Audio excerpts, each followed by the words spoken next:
Baby, let's face it, I'm not into dating.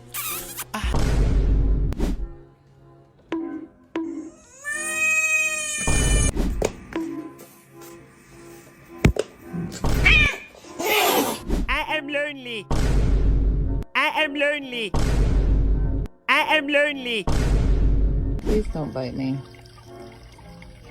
Just know you're gonna bite me. You're too. This is the end.